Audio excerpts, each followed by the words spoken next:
What you suggested I talk about is ultimately how I arrived at my interest in uh, demography, and specifically the demography of this village in central Serbia.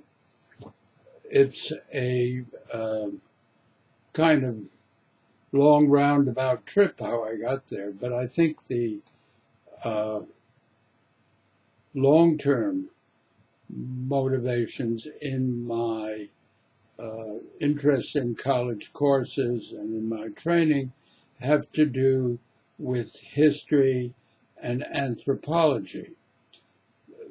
Uh, when I first went to Serbia in 1953, I had already, in a sense, begun my career in anthropology, and my first attempts at uh, field work actually involved my acquaintance with Chief Red Thundercloud, who was part of the uh, Shinnecock group of Indians out on the tip of Long Island.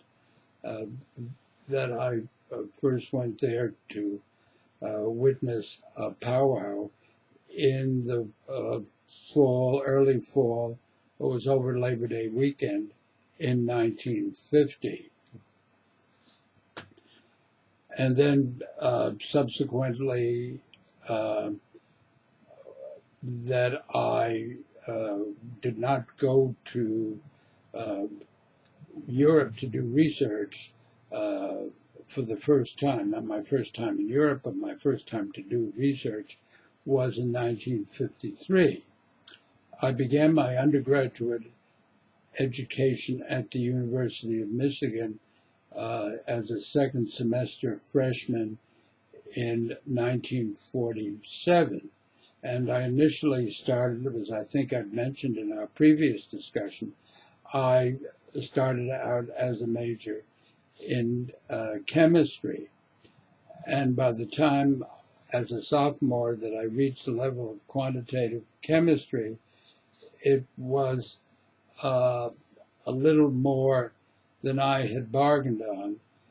There was a strong link, which I can talk about elsewhere, to acquire a background in chemistry so that I could have a position at the plant that my father managed in the Bronx, New York City, which made parts for automobiles and for household appliances through electrochemical uh, engraving of metals and also through lithograph printing.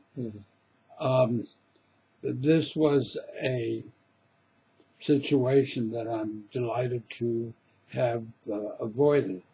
And at the end of my uh, sophomore year, it was really a bit late to get started as a major in anthropology. So I majored in history, but with a strong minor in anthropology. At that time, as an undergraduate in Michigan, I had no particular interest in Europe or European studies as such. Um, that all came about. I guess I had mentioned earlier that lecture about Paul Robeson and his wife Yolanda, where they gave that lecture about the U.S., the UN, and the USSR. I was not a person of radical inclinations, but was politically pretty much in the center. But liked the idea of exploring places out of the way, which would have included my initial experience as an undergraduate at Michigan in the Sami community in northern Sweden.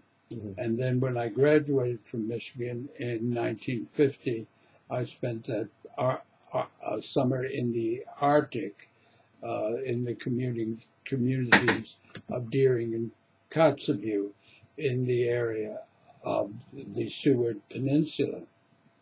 It was an archaeological expedition that I initially affiliated with. Mm-hmm. But I'd like to focus on the population statistics, which I actually began involving myself with in 1953, and through acquaintances that I had in terms of technical assistant folks in the hierarchy in the administration in Serbia, which were in part due to the training I received at the Russian Institute at Columbia. But how did I come to all of this?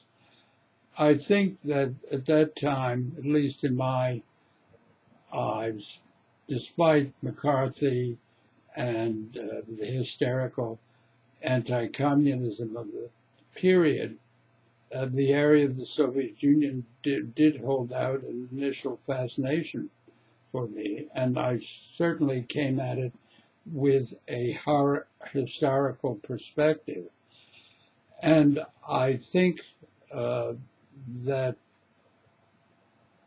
at Columbia, my interests were formed, on the one hand, with respect to anthropology, by Professor Konrad Arensberg, who had recently crossed the street over from Barnard to become a professor at Columbia, and I was one of his first students back then in 1950.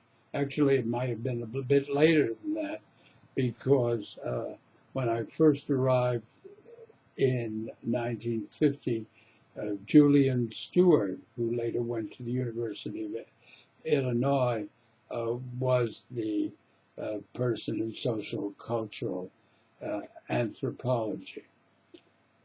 But again, I want to sort of keep that focus in mind about my collecting census data and vital records. I really saw this as a supplemental approach to my interest in social structure on the level of the family and household. And of course, census and vital statistic data was a way of approaching the problems of household structure from not only a historical point of view, but from a demographic view, which gave an overall insight into the population as a whole, as opposed to the way traditional anthropologists studied community with regard to the social structure of individual households. And I think my work in Serbia ended up being a combination of the two. There was really a kind of centrality of question about the nature of the extended family and the family household.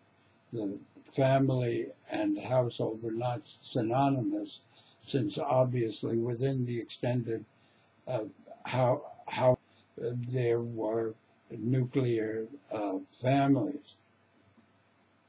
And this kind of extended household, of course, and in the setting in Serbia, was for me a new world opening, since I had been, despite a couple of years as an undergraduate at Michigan, I was essentially then a child of the suburbia of New York, and going to Yugoslavia in the 1950s.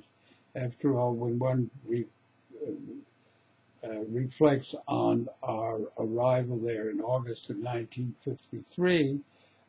That's only 8 years after the end of World War II, and the country was still in the process of recovery. Now, I had my initial contacts there through Professor Milenko Filipovic, who at that time was working at the Serbian Academy of Sciences. The overall political dimensions of Yugoslavia back in '53 was the historic but relatively recent break with the Cominform, the Association of Communist States, back in 1948 when Tito opted out.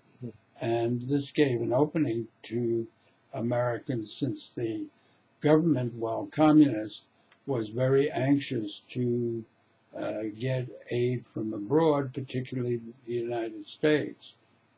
And this was also just the beginning of their opening to the West. It's a kind of irony of history that after the civil wars of the 1990s, Serbia, and to some extent still remains today, not fully integrated with Western Europe. But they had, with significant differences from Poland, which was the other state which was most intellectually open to ideas from the West, there were the beginnings of that in the early 1950s. And so I fitted in as one of the first scholars and one of the first anthropologists to do work in central Serbia.